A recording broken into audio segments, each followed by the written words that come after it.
फिरायला जाऊ म्हणून बायकोला डोंगरावर घेऊन गेला. पुढे जे केले ते ऐकूनच पायाखालची जमीन सरकेल. संशयाने अनेकांची मने पोखरून टाकलेली आहेत. अनेकांच्या संसाराची राख रांगोळी केली आहे. तरी संशयाला कोणी मनातून काढून टाकत नसल्याचे दुर्दैवी चित्र आहे. त्यातही संसारामध्ये संशयाची कीड शिरली तर जन्माची साथ देणाराच मरण देण्याची तयारी करतो. तेव्हा त्याच्यापासून रक्षण तरी कोण करणार हा प्रश्न मोठा गंभीर आहे. त्याच्यावर विश्वास असल्याने तो कधीही घात करू शकतो अशी स्थिती असते. सांगली जिल्ह्यातील एका तरुणाने पत्नीला मामाच्या गावाला जाऊ म्हणत कोल्हापूर जिल्ह्यातील दानोळी या गावात आणले. तेथून फिरायला जाऊ असे सांगून एका निर्जन परिसरामध्ये नेले आणि डोक्यात दगड घालून तिचा जीव घेतला. पतीवर विश्वास ठेवून त्याने काय चूक केली हा प्रश्न अनुत्तरित आहे. या धक्कादायक घटनेचा सविस्तर वृत्तांत पुढे पाहण्या अगोदर जर तुम्ही या चॅनेलवर जर नवीन असाल तर प्लीज आपल्या या मराठी चॅनेलला नक्की सबस्क्राईब करा. सांगली जिल्ह्यातील बोरगी तालुका जत गावचे मूळ रहिवासी असलेले उमर सुबान पुळुसकर वय वर्ष 28 वर्ष आणि सायराबानू उमर पुळुसकर वय वर्ष 27 हे दाम्पत्य. या दाम्पत्याचे काही वर्षांपूर्वी लग्न झालेले होते. त्यांना 2 मुले आणि 3 महिन्याची मुलगी आहे.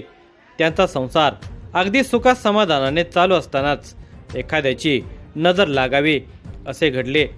कारण उमर हा पत्नीच्या चारित्र्याचा संशय घेऊ लागलेला होता. या कारणामुळे दोघांच्या मध्ये भांडणे होऊ लागली. संशय हा मानसिकतेशी निगडीत असतो. वरून माणूस ठीकठाक वाटतो परंतु आतून शरीर किडल्याप्रमाणे बेचैन होऊन जाते. माझी पत्नी माझीच असली पाहिजे, तिच्यावर दुसऱ्या कोणाचा अधिकार चालणार नाही असेच काहीसे उमरलाही वाटू लागले होते. एकूणच संशयाने त्याच्या मनामध्ये घर केले आणि त्याने आपल्या पत्नीचाच शेवट करायचा विचार सुरू केला. त्यासाठी त्याने प्लॅनही तयार केला. उमर पुळुसकर याचे मामा जयसिंगपूर जवळील दानोळीमध्ये राहत आहेत. उमरने शांत डोक्याने विचार केला. आपण मामाला भेटायला जाण्याचे निमित्त करून सायरा बानूला घराबाहेर काढायचे आणि निर्जन स्थळी नेऊन डाव साधायचा असा विचार करून तसा प्लॅन तयार केला. गुरुवार दिनांक 22 जानेवारी 2026 रोजी उमरने सायरा बानू हिला दानोळी येथील मामाकडे जायचे आहे, लवकर तयार हो असे सांगितले. त्यानुसार त्याने घरातील कामे जलद गतीने आवरली. त्यानंतर ते पतीसोबत बाहेर पडले. ते दोघेही दानोळीपर्यंत येऊन पोचले. काही वेळ दानोळीमध्ये थांबले. तेथे आल्यानंतर फिरायला जाऊ असे सांगून ते दानोळीतून बाहेर पडले. उमर हा सायरा बानूला निमशीर गावच्या तुकाई डोंगरावर घेऊन गेला.